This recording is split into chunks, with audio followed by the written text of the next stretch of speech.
Ok, c'est Noah Lunsi, Noisy, Viner, humoriste, interview pour Passion of People. Let's go.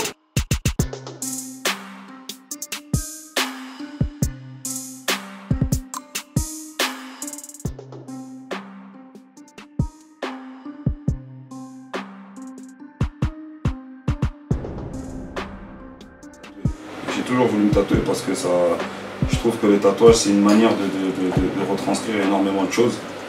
Et il y a certains qui aiment, il y en a certains qui pleurent, il y en a certains qui écrivent, il y en a certains qui font d'autres choses, qui ont d'autres manières d'exprimer leur peine, leur joie. Et moi j'ai choisi le tatouage. Donc voilà pourquoi je suis autant tatoué.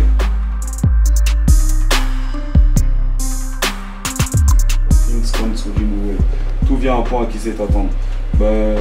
Cette phrase elle résume un peu ma vie. Hein. J'ai toujours eu tout en retard. Enfin, au moment où je pensais que j'allais plus l'avoir, c'est là que j'avais les choses. Tout. Que ce soit je sais pas moi, dans le foot ou même là dans le domaine où je suis, dans l'humour, tout ça. Que ce soit même mon fils que j'ai eu là à cet âge-là. Toutes les choses, je les ai eues en retard, mais comme on dit, plus c'est long et mieux c'est. Plus l'attente est longue et plus le désir est décuplé. Donc voilà pourquoi all things come to you wait, parce que dans la vie il faut être patient. Et j'ai su être patient, j'ai su devenir patient.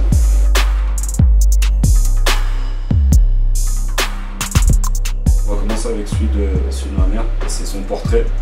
C'est le tout premier que j'ai fait, avec une couronne au-dessus, parce que j'estime que la femme, surtout la mère, c'est la base de tout. C'est de là que tout part. Donc, comme on dit, le paradis se trouve au pied de la mer. Donc voilà pourquoi j'ai fait une couronne. Écrit en lingala, Nalovayo, qui veut dire je t'aime maman. Elle est à l'image de, on va dire, de ce que représente la vie pour moi. Il faut être fort, on tombe parfois, mais quoi qu'il arrive, il faut toujours avancer. Donc voilà pourquoi le premier tatouage de ma mère.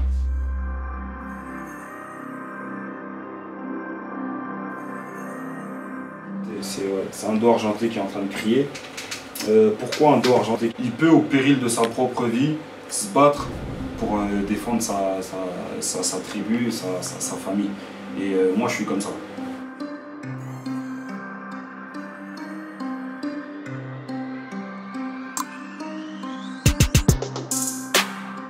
On a une personne en train de prier, parce que moi j'en parle pas un peu, j'en parle très rarement de ma religion. D'ailleurs je vais pas rentrer dans les détails parce que j'estime que la religion c'est un truc super personnel, c'est encore plus personnel qu'une relation de couple ou qu'une relation familiale. C'est un truc que tu as toi et Dieu. Et une relation que tu as toi et Dieu, alors moi c'est mon avis personnel, tu peux pas l'exposer comme tu exposes certaines choses. Donc moi je préfère garder pour moi mes convictions, mes croyances. Mais je suis quelqu'un qui prie énormément et qui met beaucoup Dieu en avant.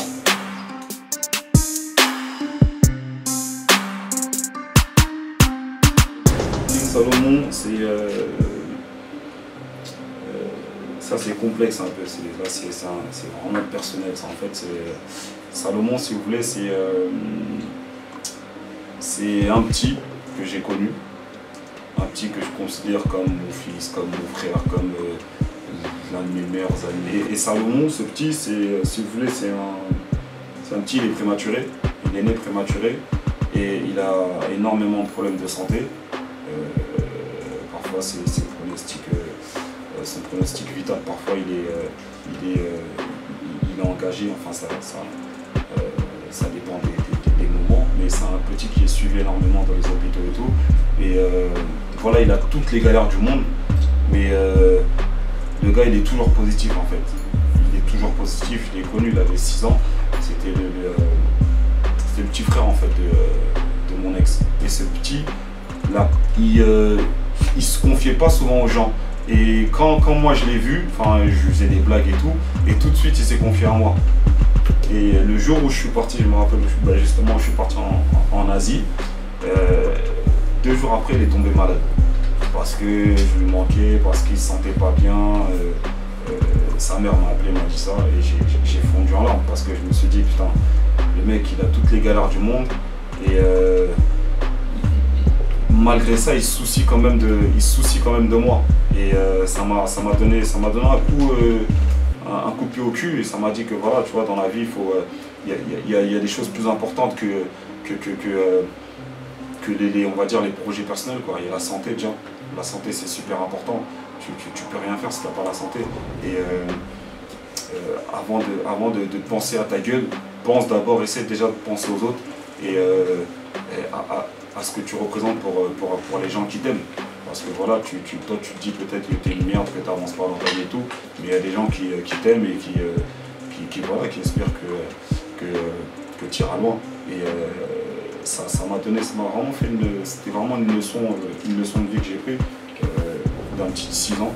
Et voilà pourquoi j'ai tatoué Salomon. Parce que ce mec, voilà, il m'a sauvé la vie à un moment d'une période de ma vie où j'avais des idées creuses. Et lui, il m'a redonné du baume au cœur. Et pour ça, je lui ai toujours dit que je serais reconnaissant. D'ailleurs, mon fils, il a comme deuxième prénom King, en hommage à lui.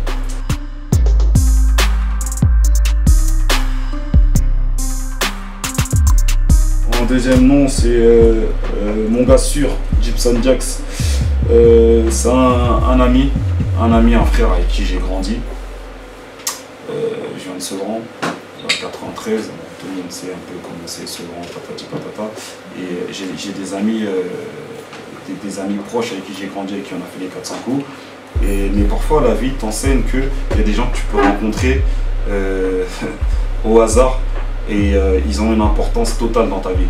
Et Gibson, il s'appelle Abdul Diakité de son vrai prénom et nom, c'est un mec qui a eu une importance vraiment énorme dans ma vie, dans la jeune vie, on va dire, de jeune homme. Il avait le cœur sur la main. Il y avait des moments où je me rappelle, quand je venais d'arriver à Auxerre, j'avais un salaire, c'était pas, voilà, la fin du mois c'était chaud. Et ce mec là, parfois quand j'avais pas à manger, il faisait les courses. Il faisait les courses et on mangeait, et il s'en foutait de savoir que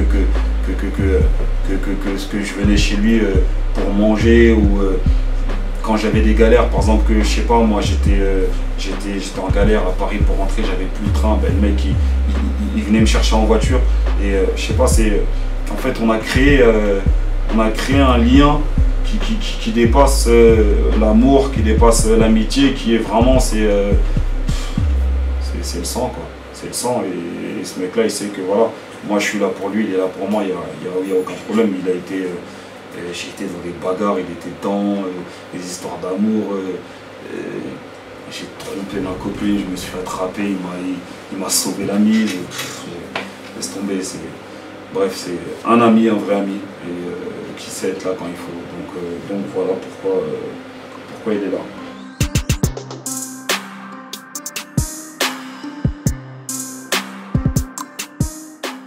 Sur le bicep, j'ai Dragon Ball Z. C'est une série manga, comme je vous ai dit, moi je suis dans le deuxième manga. Dragon Ball Z, Sangoku, Trunk, Vegeta et Gohan petit. Dragon Ball Z, pourquoi Dragon Ball Z? Déjà parce que c'est une série culte. Pourquoi Dragon Ball Z en particulier? Parce que si tu veux, comme je l'ai dit, j'ai grandi dans un quartier difficile où très petit déjà, on voyait des choses qu'un petit doit pas voir. Les mangas, tout ça, le foot, c'est des choses qui m'ont sauvé la vie. Parce que s'il n'y avait pas eu ça, si j'étais pas en train de jouer au foot, ou si j'étais pas en train de regarder Dragon Ball Z, peut-être que j'aurais mal tourné. Quand je dis mal tourné, ça veut dire pour moi c'est être en prison, faire des choses ou peut-être décéder, faire des choses qui m'auraient conduit vers l'homicide. J'ai perdu certains proches comme ça, que malheureusement voilà, ils avaient pas le choix. Même si je pense que dans la vie on a toujours le choix, mais là ils étaient limite dictés par les choses. C'était à contre-courant de ce qu'ils faisaient, et voilà, moi ça je pense que c'est un engrenage. Quand tu commences certaines choses, tu es tellement engrainé dans la chose que tu es forcé de le faire. Et moi, ben, pour éviter ça, j'ai coupé court. On va dire, j'ai coupé le truc à la plantation, ça veut dire des petits. Ben, on était peut-être potes, on se retrouvait pour certaines choses, mais voilà. Moi, je savais que au lieu de traîner dehors, ben, je restais à la maison pour regarder Dragon Ball Z. Ou au lieu de traîner tard le soir, ben, j'étais à l'entraînement en train de jouer au foot. Et je peux vous dire que ça m'a vraiment sauvé la vie. Divano Vuisi, c'est mon petit frère. C'est mon petit frère, ouais, j'ai deux petits frères, mais c'est lui que j'avais tatoué en premier parce que faut savoir que mon petit frère, moi, j'ai pas grandi les premières années de ma vie, j'ai pas grandi avec lui parce que j'ai été, il y a un moment de ma vie où comme je vous ai dit, ma mère c'était difficile et j'ai été placé en famille. Et mon petit frère, je sais qu'il a comment est-ce que je pourrais dire ça? Il est pas comme moi. Moi, je suis un peu foufou, je me battais tout le temps, je suis ouvert, je rigole et tout. Lui, il est un peu plus réservé. Il est beaucoup plus comme mon père. Mon père, il est plus posé, il réfléchit plus, il va prendre son temps avant de parler. Mais quand il s'énerve, il s'énerve. Et mon petit frère, il est comme ça. Et je sais qu'il y a des moments où il a beaucoup souffert du fait que je sois pas là. Et vu que lui, il se confie pas trop, ben, il se renfermait sur lui-même. Et c'est en grandissant, on s'est retrouvés et tout. Et nos liens ils se sont resserrés. Et je me suis excusé d'ailleurs auprès de lui de ne pas avoir été là, de ne pas avoir rempli mon rôle de grand frère au moment où je ne pouvais pas. Et je pouvais vraiment pas, vu que j'étais pas là, j'étais placé en famille et tout. Et après j'ai eu les centres de formation avec le foot et tout. Donc je me suis beaucoup excusé auprès de lui et, pour lui dire que voilà, malgré le fait que j'ai pas été là un moment, ça reste mon petit frère, c'est le deuxième juste derrière moi, et voilà, si je suis pas là, c'est lui qui reprend le flambeau, et que je l'aime autant, je l'aime autant, voilà, c'est pas parce que j'ai pas été là un moment que je l'aime pas ou que je l'ai négligé quoi que ce soit, donc voilà, c'était plus pour ça.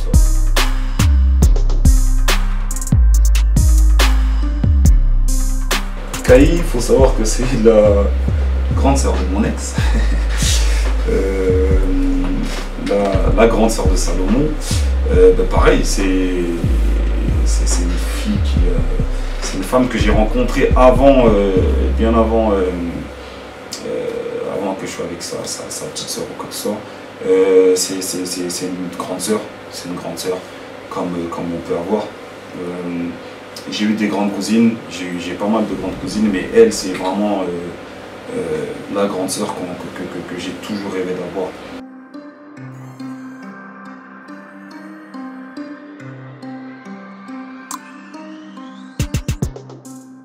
À l'épaule, j'ai un chérubin de ce côté-là et un chérubin de ce côté-là. Bon, les deux chérubins, ils protègent un peu, vous connaissez les chérubins, hein, c'est des anges qui protègent un peu la fresque que j'ai là.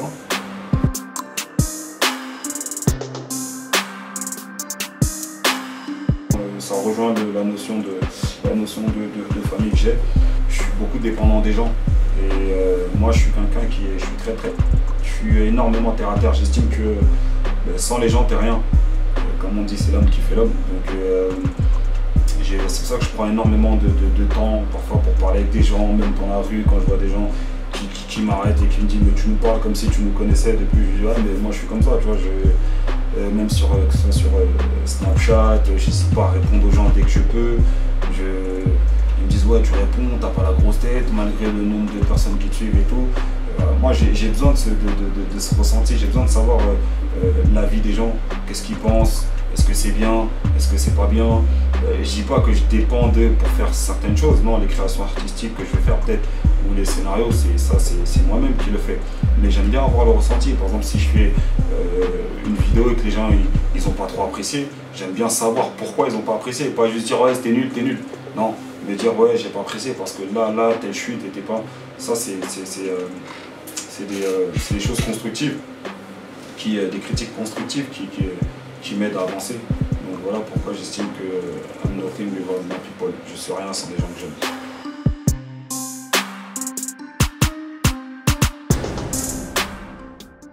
j'ai le nom des ethnies de ma mère et mon père. Ma mère, elle est Moluba, c'est une ethnie au Congo. Et mon père, il est Mukongo. Et voilà, c'est les noms des ethnies. Comprendre pourquoi je suis là, de savoir d'où je viens.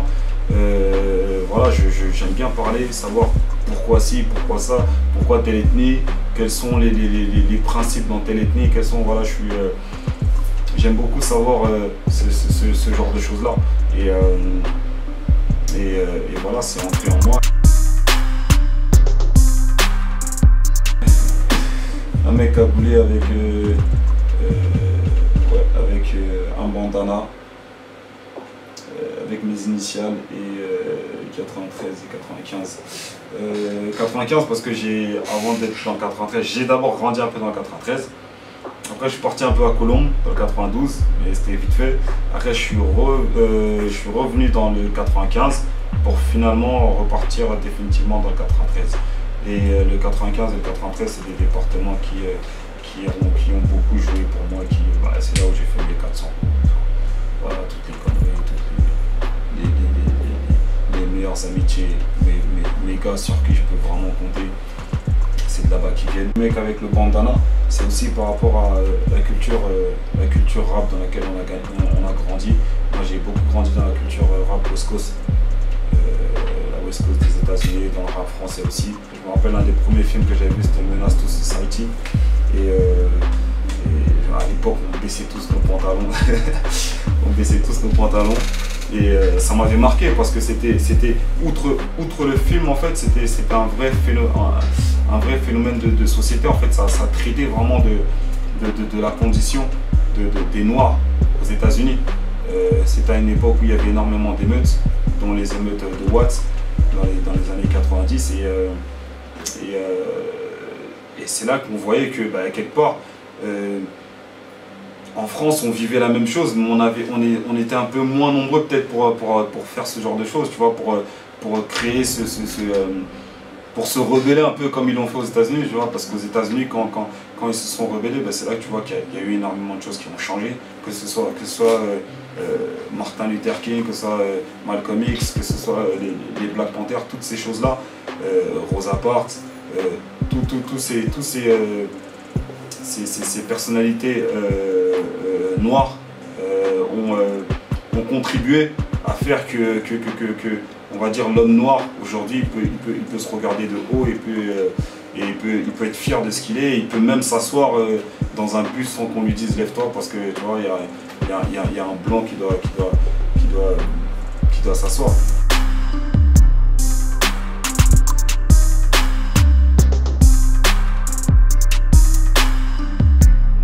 Quand tu as une femme qui te pousse vers l'avant, garde-la.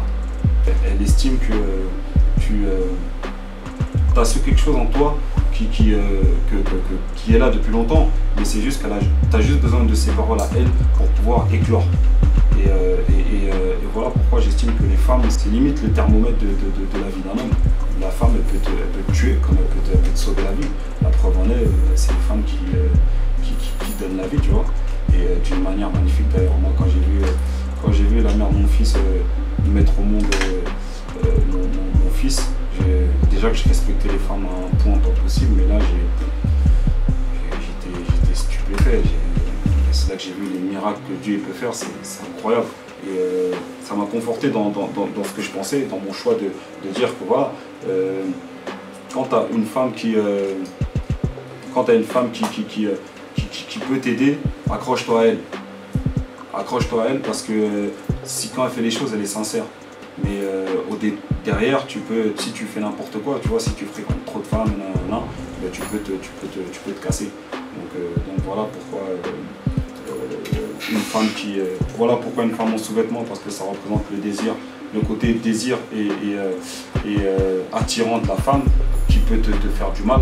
Et les ailes, parce que c'est le côté protecteur qui peut t'élever et t'emmener en haut. Et la cigarette, c'est parce que la femme, elle peut comme je vous l'ai dit, elle peut allumer le briquet qui va illuminer ta vie, comme elle peut te fumer ta vie, tu vois. Voilà pourquoi la femme qui fume la cigarette, ça a plusieurs sens. Il était était spécial, hein. Il était spécial, mon oncle, mais quelque part, je me sentais proche de lui. Dans le sens où c'était quelqu'un qui voilà, il avait ses idéaux, mais au fond, c'était quelqu'un qui avait un bon fond, tu vois.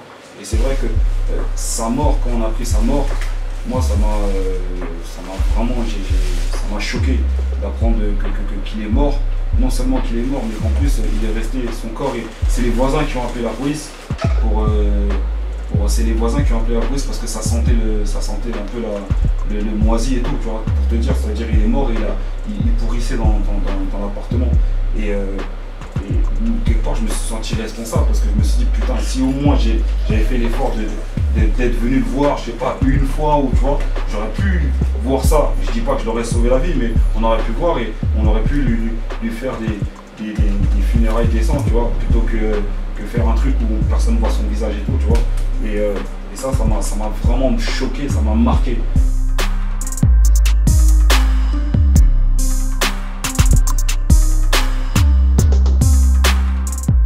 Michael, ça représente pour beaucoup de jeunes, surtout pour nous, c'est un symbole. Je crois que Dieu, quand il l'a fait, il lui a mis trop de dons en fait. Tu vois, petit déjà, il représentait déjà quelque chose, c'était déjà un phénomène. J'ai vraiment voulu mettre en avant le Michael petit parce que je dirais pas, j'ai pas la prétention de dire que j'ai son succès, hein, mais je dirais un peu, c'est un peu entre guillemets ce que je suis en train de vivre.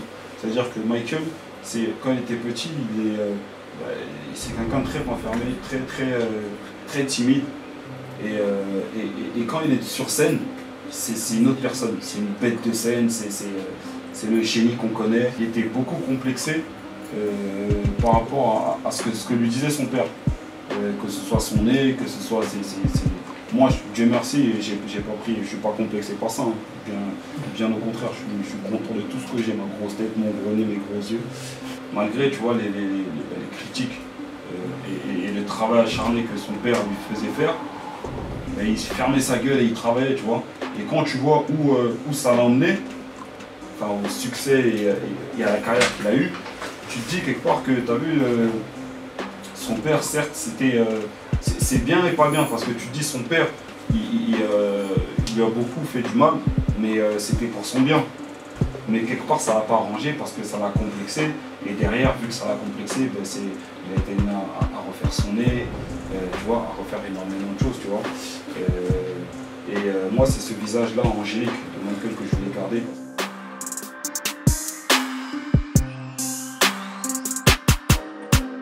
Pourquoi? Parce que la première fois, comme je vous ai dit, j'ai connu beaucoup de décès. Et la première fois que je suis allé à la mort, c'était pour voir une grande cousine à moi qui est décédée à l'âge de 18 ans. Pour moi, ça m'a choqué parce que c'est comme si, je sais pas, mon petit frère, c'est quelqu'un qui est proche de nous. D'habitude, les décès, ils étaient loin, c'était des gens c'était les oncles, les frères, les nanas, mais les gens qui n'étaient pas en France. Les décès que j'avais quand j'étais petit, même si ça m'attristait, mais c'était pas des gens que j'avais connus comme ça. Mais elle, c'était la première. On va dire, c'était comme si ça nous arrivait là, ça nous arrivait à nous, vraiment. Et on devait aller à la morgue et nos oncles, nos parents, tout ça nous avaient dit, les petits, c'est mieux de ne pas y aller. Moi, j'avais dit si, moi j'ai envie d'y aller, moi je veux la voir. Son visage, c'est vraiment comme si elle dormait. Et c'est la première fois de ma vie où j'ai vu quelqu'un qui est mort pour de vrai en fait. Tu le vois à la télé, tu le vois en dessin animé, mais là c'est la première fois où je voyais quelqu'un qui était mort en vrai. Et ça m'a fait un tel choc que je suis resté comme ça sans parler. Je pensais que quelqu'un qui mourait, c'était que les... Voilà, que si t'es vieux, là tu meurs. Mais je savais pas que ça pouvait arriver à des gens qui, voilà, des gens qui sont proches de toi et qui sont jeunes aussi. Et ça s'est passé pas loin ça s'est passé sur Paris. Donc voilà pourquoi la Tour Eiffel, pourquoi le Sevran ensanglanté.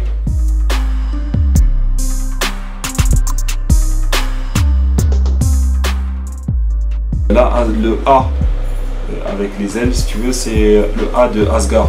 En fait, Asgard, c'est dans la mythologie nordique. Comme j'ai dit, j'aime beaucoup la mythologie grecque et la mythologie nordique. Dans la mythologie nordique, Asgard, c'est un royaume où il y a plusieurs dieux, dont le dieu Odin, et tous ces dieux-là, ils sont uniques. Et moi, j'estime que dans la vie, voilà, si faut vivre sa vie comme si tu étais quelqu'un d'unique, parce qu'on est tous uniques en notre genre.